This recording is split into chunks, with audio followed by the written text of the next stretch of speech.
அனைவருக்கும் வணக்கம். நீட் தேர்வு மோசடி அரங்கேறி ஒரு மிகப்பெரிய அளவில் இந்தியா முழுவதும் மாணவர்கள் கொதிச்சு போயிருக்காங்க. இதை பார்த்த தேசிய தேர்வு முகமை, அதாவது என்டிஏன்னு சொல்லக்கூடிய அந்த தேசிய தேர்வு முகமை தேர்வை ரத்து செய்து அறிவித்துள்ளார்கள். இது பல இடங்கள்ல இன்னைக்கு விவாத பொருளாகவும் பல தலைவர்கள் இதை கண்டிச்சு கருத்தும் சொல்லியிருக்காங்க. குறிப்பா திமுகவினுடைய தலைவர் மு.க. ஸ்டாலின் பேசும்போது கூட நீட் தேர்வே மோசடியானது அப்படின்னு சொல்லிட்டு அறிக்கை விட்டுருக்கிறாரு.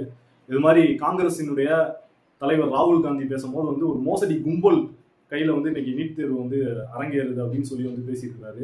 இன்னைக்கு தமிழ்நாட்டினுடைய முதலமைச்சர் விஜய் கூட பாத்தீங்கன்னா 12ஆம் வகுப்பு மதிப்பெண்ணை வச்சே மருத்துவர்களை நம்ம உருவாக்கிடலாம், இந்த மாதிரி தேர்வு தேவையில்லை, நீட் தேர்வு அப்படிங்கிற தேவையில்லை, அதை ரத்து செய்யணும் அப்படின்னு சொல்லிட்டு பேசியிருக்கிறாரு. இப்போ நம்ம இதில் ஒரு விஷயங்களை மட்டும் நம்ம தெளிவாக பேச வேண்டியது இருக்கு, பார்க்க வேண்டியது இருக்கு. ஏன் அப்படின்னா இன்னைக்கு இவங்கெல்லாம் பேசக்கூடிய அளவில் இதெல்லாம் உண்மைதான். நீட் தேர்வு மோசடியான்னு கேட்டால் மோசடியானதான். ஒரு கொள்ளை கும்பலாக இன்னைக்கு இந்த தேர்வு முகமை மாறி இருக்கு அப்படின்னா மாறி இருக்குதான். ஆனால் இதற்கெல்லாம் அடிப்படையாக என்ன காரணம் இருக்கிறது, ஏன் இப்படிப்பட்ட கொள்ளை தொடர்ச்சியாக நடந்து கொண்டிருக்கிறது அப்படிங்கிறதை தான் பார்க்க வேண்டியது. இந்த தேசிய தேர்வு முகமை நடத்தின பல தேர்வுகள் மோசடியா இருக்கு. 2024 மிகப்பெரிய மோசடி நடந்து அம்பலமாகி மாணவர்கள் மிகப்பெரிய போராட்டத்தை நடத்தினாங்க. அதை தொடர்ந்து பார்த்தீங்கன்னா யூஜிசின்னு சொல்லக்கூடிய யூஜிசி நெட்டு இந்த மாதிரி உயர்கல்விக்கான தேர்வையும் இதே தேசிய தேர்வு முகமை நடத்தியது. அதுலேயும் மிகப்பெரிய மோசடி. அந்த தேர்வு ரத்து செய்யப்பட்டுச்சு. 9 லட்சம் மாணவர்கள் எழுதிய அந்த தேர்வு ரத்து செய்யப்பட்டுச்சு 2024. அப்ப நீங்க இதுல பல மோசடித்தனங்களும் பல தகுடுத்தனங்களும் நடந்துகிட்டு இருக்கு அப்படிங்கிறது தொடர்ச்சியா தெரியுது. அப்ப இந்த தேசிய தேர்வு முகமை அப்படிங்கிறது என்ன, ஏன் இதை உருவாக்கினார்கள், இவர்கள் எப்படி தேர்வு நடத்துகிறார்கள், இந்த தேர்வு அப்படிங்கிறது எப்படி இவ்வளவு பெரிய மோசடியாக மாறி போயுள்ளது அப்படிங்கிறதையும், இதில் யாரெல்லாம் ஆதாயம் அடைகிறார்கள், என்ன நோக்கத்திற்காக இதெல்லாம் நடத்துகிறார்கள் அப்படிங்கிற பல கேள்விகள் நம்ம முதலில் எழுது. இதையெல்லாம் நம்ம இந்த கேள்விகளுக்கெல்லாம் இந்த முடிச்சுகளை எல்லாம் நம்ம அவுத்தோம் அப்படின்னா தான் உண்மையில் இன்னைக்கு நடக்கக்கூடிய மாணவர் போராட்டங்கள் ஒரு சரியான கோரிக்கைக்காகவும் மக்களுடைய கோரிக்கை ஒரு சரியான கோரிக்கை நோக்கும் போகும் அப்படிங்கிறது. இந்த நீட் தேர்வு அப்படிங்கிறது மிக சிறப்பானது, நல்ல தகுதி வாய்ந்த நபர்களை தேர்ந்தெடுக்கக்கூடியது, மிக வளர்ச்சியின் அடுத்த கட்டம் அப்படின்னு சொல்லி எல்லாம் பேசின இன்னைக்கு ஆட்டுக்கார அண்ணாமலையோ இல்ல தமிழிசை சவுந்தரராஜனோ இல்ல வானதி சீனிவாசன் போன்றவர்களோ யாரும் பிரச்சனையை பேச போறதில்லை. இன்னைக்கு 23 லட்சம் மாணவர்கள் நடுத்தருவில் நிறுத்தப்பட்டிருக்கிறார்கள்.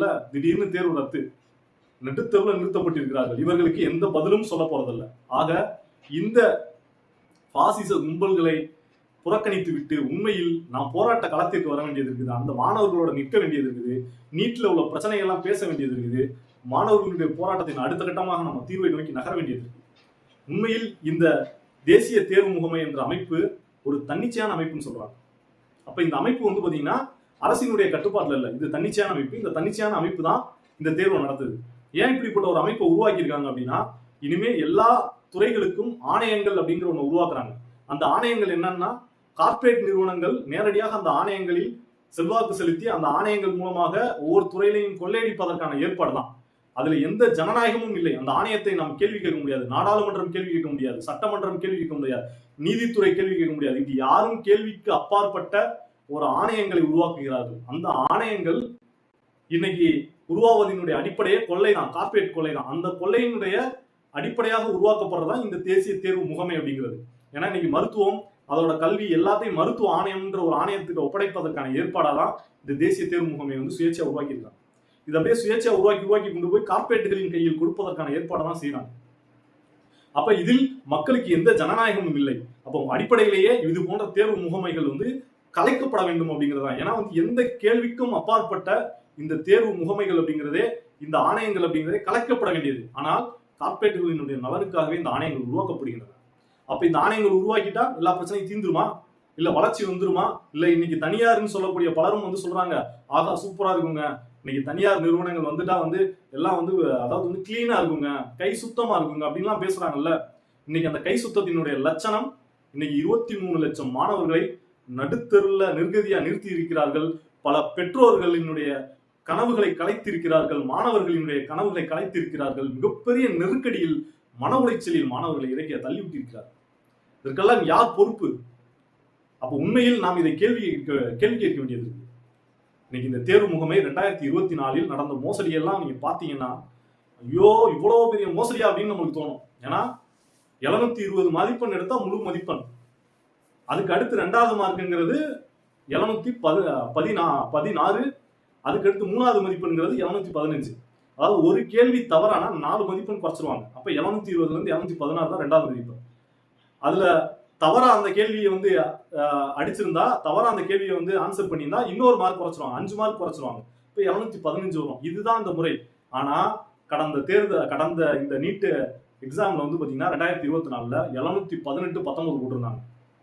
இது இந்த தேசிய தேர்வு முகமைக்கு தெரியாதா? அப்பட்டமான முறைகேடு. 718 718 எப்படி போட முடியும்? கேட்டா வந்து கருணை மதிப்பெண் வழங்கியிருக்கோம் அப்படின்னு சொல்லி பேசுறாங்க.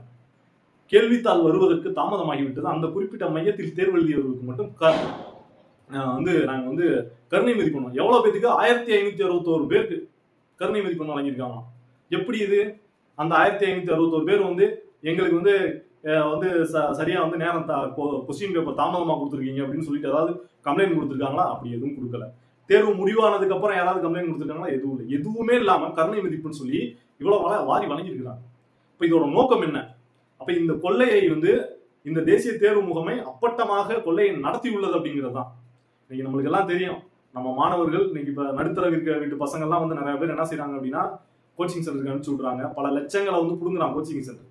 இது போன்ற லட்சங்களில் கொளிக்கக்கூடிய கோச்சிங் சென்டர்கள் நேரடியாக இது மாதிரி தேசிய தேர்வு முகமையோட கூட்டு வைத்து கொண்டு தங்களுடைய நிறுவன முதலிடத்துக்கு வர வேண்டும் என்பதற்காக பல தகுதி திட்டங்களை செய்கிறார்கள். சில இடங்களில் எப்படி நடக்குதுன்னா குஜராத், ராஜஸ்தான் போன்ற இடங்கள் எல்லாம் பள்ளிகள், அதாவது பள்ளிகள்ல வந்து பாத்தீங்கன்னா இந்த பிஜேபி RSS கும்பலை சார்ந்த நபர்கள் இருக்கக்கூடிய பள்ளிகள், அந்த பள்ளிகள்ல வந்து மாணவர்கள் வரிசையா உட்கார வச்சுருவாங்க. உட்கார வச்சுட்டு எந்தெந்த கேள்வி தெரியலையோ அதுக்கெல்லாம் பதில் சொல்லி தரது. அப்புறம் வந்து தெரியலைன்னா அதை டிக் பண்ணாம விட்டுருங்க, நாங்களே வந்து டிக் அடிச்சிருவோம் அப்படின்னு சொல்லிட்டு அந்த அவங்களே வந்து அந்த குறிப்பா அந்த விஷயங்களை எல்லாம் வந்து திருத்துறது, அந்த விஷயங்களை வந்து சரி பண்ணி கொடுக்குறது, இப்படிங்கெல்லாம் செஞ்சு தலைக்கு 10 லட்சம் அப்படிங்கிற மாதிரி மிகப்பெரிய கொள்ளைகளை அளிக்கக்கூடிய பல பள்ளிகள் வந்து உருவாயிருக்கு. இதையெல்லாம் எப்படி தடுக்க முடியும்? இது போன்ற பள்ளிகளுக்கும் நிறுவனங்களுக்கும் தொடர்ச்சி அனுமதி கொடுக்குறாங்க தேர்வு மையங்கள் நடத்துறதுக்கு. இதெல்லாம் எப்படி தடுக்க முடியும்? அப்ப இந்த தேர்வு முகமை அப்படிங்கிறது மிகப்பெரிய கொள்ளை கூட்டமா மாறி இருக்கு. போன தடவை நாடாளுமன்ற தேர்தல் ரிசல்ட் அன்னைக்கே வந்து நீட் தேர்வு ரிசல்ட்டை வெளியிடுறாங்க. அப்பதான் வந்து இந்த கொள்ளையெல்லாம் வந்து எதுவும் தெரியாம நீட் தேர்வு அப்படின்னு ஒண்ணு இப்படி மோசடியோ நடந்தது தெரியாம மறைஞ்சு போகணும் அப்படின்றதுக்காகவே இந்த தேசிய தேர்வு முகமை அப்பட்டமாக ஒரு மிகப்பெரிய மோசடியை செஞ்சு நாடாளுமன்ற தேர்தல் ரிசல்ட் வெளியாகிற அன்னைக்கு நீட் தேர்வு ரிசல்ட் வெளியிடுறாங்க. இவ்வளவு பெரிய கேலி கூத்தல அரங்கேறி இருக்கு. இது மட்டும் இல்ல, இன்னைக்கு இந்த தேர்வு முகமையினுடைய முக்கியமான நபர்களா இருக்கக்கூடியவங்களாம் இன்னைக்கு RSS பிஜேபி கும்பலுக்கு மிக நெருக்கமாக இருக்கிறார்கள். எடு டெஸ்ட் அப்படின்னு ஒரு நிறுவனம், குஜராத்தை சேர்ந்த ஒரு நிறுவனம். அந்த நிறுவனத்தின் தலைவராக இருக்கக்கூடியவர், அதாவது வந்து சுரேஷ் சந்திரா அப்படின்னு சொல்லிட்டு ஒரு நபர். அவர் வந்து பாத்தீங்கன்னா ஒரு RSS அமைப்பினுடைய நெருக்கமான இருக்கக்கூடிய ஒரு அமைப்பு நடத்துறாரு. அதாவது சர்வதேச ஆரிய சமிதியோ ஏதோ ஒரு சங்கம் வச்சிருக்காரு. அவர்கள் வந்து அவர் எடு டெஸ்ட்ங்கிற நிறுவனம் வச்சு பல கேள்வித்தாள்கள் ரிலீஸ் பண்ணி பல மோசடிகள் செஞ்ச நபர். அவருடைய நிகழ்வுக்கு வந்து அவருடைய நிறுவனத்தினுடைய நிகழ்வில் பிரதமர் மோடி அவர்கள் நேரடியாக பங்கேற்கிறார். அப்ப இந்த கொள்ளை அப்படிங்கிறது நேரடியா நடக்கிறது அப்படிங்கிறது மிகப்பெரிய உண்மை. மத்திய பிரதேசத்தில் எப்படி பாஜக கும்பல் அங்க வந்து வியாபம்னு ஒரு ஊழலை நடத்துச்சோ, அரசு துறை தேர்வுகள் அனைத்திலையும் முறைகேடு நடந்துச்சோ, அந்த முறைகேடு இன்னைக்கு வந்து நீட் தேர்வு நடத்தக்கூடிய இன்னைக்கு இந்த தேசிய தேர்வு முகமை அந்த பொறுப்பை கையில் எடுத்துக்கொண்டு இவ்வளவு பெரிய மோசடியை நடத்தி கொண்டிருக்கிறார்கள் அப்படிங்கிறத நம்ம பார்க்க வேண்டியது. ஆக இந்த கொள்ளை அப்படிங்கிறதை இன்னைக்கு சர்வ வியாபகமா இன்னைக்கு இந்தியா முழுவதும் இந்த கொள்ளையை நடத்தியிருக்கிறார்கள்.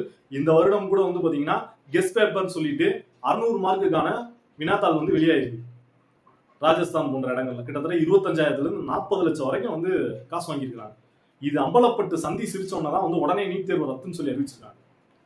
இது கடந்த பல மோசடி தனங்களை தேர்வுத்தாள் கசிவது அப்படிங்கிறதை இந்த NTA தேர்வின் முகமை, தேசிய தேர்வு முகமையால் இதுவரைக்கும் கட்டுப்படுத்த முடியலை. ஆகவே இவர்கள் கூட்டு கொள்ளை கும்பலாக இருக்கிறார்கள். இதில் கார்பரேட்டுகள், இந்த மாதிரி கோச்சிங் சென்டர் நடத்தக்கூடிய நிறுவனங்கள், பிஜேபி RSS சேர்ந்த நபர்கள் அனைவரும் வந்து இதில் பங்கேற்கிறார்கள் அப்படிங்கிறது ரொம்ப முக்கியமான விஷயம். அப்ப இது போன்ற விஷயங்களை நாம் பேசும்போதுதான் உண்மையில் இதற்கு எதிரான போராட்டங்களை சரியான வழியில் கொண்டு செல்ல முடியும். உண்மையில் இந்த தேசிய தேர்வு முகமை அடிப்படையில் கலைக்க வேண்டும். உண்மையில் தேர்வு நடத்துவதற்கான முழு அதிகாரமும் அந்த மாநிலத்திற்கே உரியது அப்படிங்கிறதை நோக்கி நாம் போராட வேண்டியது இருக்குது. அதிலிருந்து நாம் மாணவர்களினுடைய உரிமையையும் நிலைநாட்ட வேண்டியது இருக்கு, மக்களுடைய உரிமைகளையும் நிலைநாட்ட வேண்டியது இருக்குது. ஆகவே இந்த கார்பரேட் கிரிமினல் மயமான கொள்ளைக்கு எதிராக, இந்த ஜனநாயக விரோதமான நிறுவனங்களுக்கு எதிராக நாம் களத்திற்கு வர வேண்டியது இருக்குது, போராட வேண்டியது இருக்குது. உண்மையில் நீட் தேர்வை ரத்து செய்வோம் சொன்ன திமுக அரசு என்ன செஞ்சுச்சு? கோர்ட்ல கேஸ் போட்டாங்க. ஆளுநருக்கு வந்து பாத்தீங்கன்னா சட்டசபையில தீர்மானம் போட்டு ஆளுநர்கிட்ட கொடுத்தாங்க. எதுவும் நடக்கல. ஆனா இதெல்லாம் திமுக அரசுக்கு தெரியுமானா தெரியும். ஏன்னா போன தேர்தலே நீட் தேர்வு ரத்து செய்யப்பட வேண்டும் சொல்லும் போது இது போன்ற கேள்விகளை மக்கள் முன்வைத்தார்கள். ஆளுநர் நீ அனுப்பினா ஆளுநர் கையெழுத்து போலன்னா என்ன செய்வார்? நீதிமன்றத்துக்கு போய் நீதிமன்றம் தரலைன்னா என்ன செய்வார்? இல்ல நாங்க களத்துல போராட்டத்தை கட்டியமைப்போம் அப்படின்னு சொல்லி பேசினாங்க. ஆனா இன்னைக்கு களப்போராட்டத்தினுடைய லட்சணம் என்ன? திமுக அரசு மெதுவா நம்மளை வந்து நீட் தேர்வு ஏற்றுக்கிறத நோக்கி வந்து தள்ளி இருக்கு. அப்போ உண்மையில் தமிழ்நாட்டு மாணவர்களையும் மக்களையும் திரட்டி ஒட்டுமொத்தமாக இந்த நீட் தேர்வை ரத்து செய்யணும் அப்படின்னு சொல்லி இதுவரைக்கும் களப்போராட்டங்களை கட்டியமைக்கவில்லை. இப்போது புதிய முதல்வர் வந்து வந்திருக்கிறாரு. அவர் வந்து திமுக பாணியிலேயே வந்து நாங்க நீதிமன்றத்தை நம்புறோம், இல்ல வந்து ஆளுநர் நம்புறோம்னு இழுத்தடிக்க போகிறார்களா, இல்ல உண்மையில் மக்களினுடைய களப்போராட்டங்களின் மூலமாக இந்த நீட் தேர்வை முறியடிக்க போகிறார்களா அப்படிங்கிறதான் இன்னைக்கு நம்ம முன்னாடி உள்ள மிக முக்கியமான விஷயமாக இருக்கிறது. ஆகவே நாம் உறுதியாக இந்த மாணவர் போராட்டங்களில் மாணவர்களுக்கான கோரிக்கைகளில் நாம் வலுவாக இந்த மாநில அளவில் மாநிலங்களின் உரிமை தேர்வு நடத்துவதில் மீட்கப்பட வேண்டும் என்பதும், அதே போல உண்மையில் இந்த நீட் தேர்வு இந்த நடத்தக்கூடிய தேசிய தேர்வு முகமை போன்ற ஜனநாயக விரோதமான நிறுவனங்கள் கலைக்கப்பட வேண்டும். அது தேவையற்றது, அது மோசடியானது, அதில் தொடர்புடையவர்கள் அனைவருடைய சொத்துக்களையும் பறிமுதல் பண்ண வேண்டும். அதனுடைய நிறுவன அதிகாரிகள், அதில் தொடர்புள்ள RSS BJP கும்பல் அனைவரும் கைது செய்யப்பட்ட அவருடைய சொத்துக்கள் பறிமுதல் பண்ணப்பட வேண்டும் என்ற கோரிக்கையை நாம் வலுவாக எழுப்புவோம். தொடர்ந்து காத்தில் நின்று போராடுவோம். உரிமைக்கான போராட்டத்தில் மக்கள் அதிகார கழகம் உங்களோட துணை நிற்கும். உங்களோடு எல்லா போராட்டங்களிலும் நாங்களும் உடன் நின்று இந்த கோரிக்கைகளை வெல்வதற்கான அனைத்து விஷயங்களையும் முன்னெடுப்போம். வாருங்கள், களத்தில் இறங்குவோம். நன்றி, வணக்கம்.